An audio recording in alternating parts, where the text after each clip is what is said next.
The Irving Heritage Society recently invited some special guests to their monthly open house tour, and these guests didn't come empty-handed.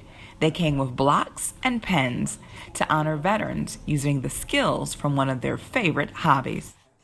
Occasionally during the first Sunday tours, which we hold from March through and including December, we invite different ones to come and exhibit a hobby or a special feature. And when we saw the Irving Quilt Guild's project of the Quilt of Valor, we thought it would be most appropriate, especially as we are coming forward now to Veterans Day.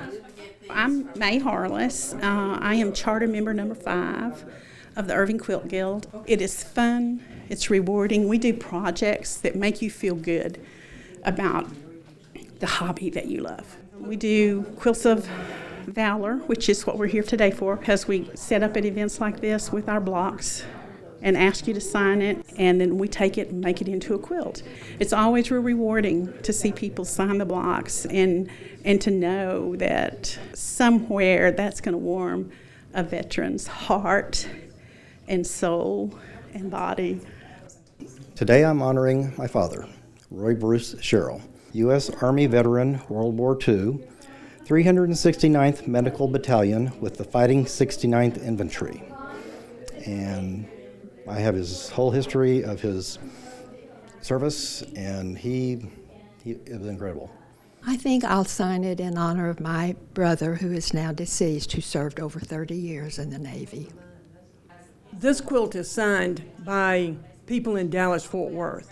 We got quilt blocks from all over the country. Moda Fabric sent out quilt blocks, and people signed them from every state in the Union, sent them back to Moda, which is a fabric company.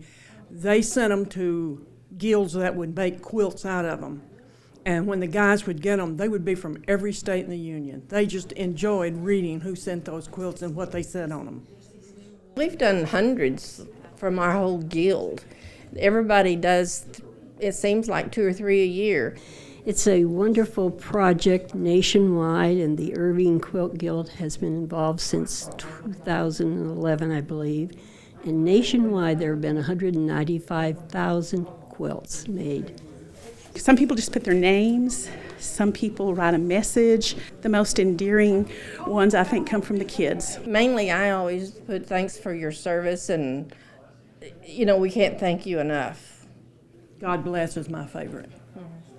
I think it would mean a lot to other veterans who've served with valor and with honor if someone honored them with this quilt. Anybody can make a quilt, but when you're making a quilt for someone special, you just kind of tend to take a little more care with it. You take a little more pride in putting those seams together so they match up, and it makes you feel good. It's mind-numbing sometimes to think that people appreciate it as much as they do, when sometimes you see your own family that don't appreciate quilts that you give them. But there's these strangers that are just so emotional about it. We've had people send us pictures of quilts coming home on a plane with wounded vets, with names of our quilt guild on it. And it just gives you a sense of pride to know that this person who gave a whole lot more than most of us are asked on a daily basis felt like somebody at home loved him and cared for him or her. This is Anietia reporting for About Town.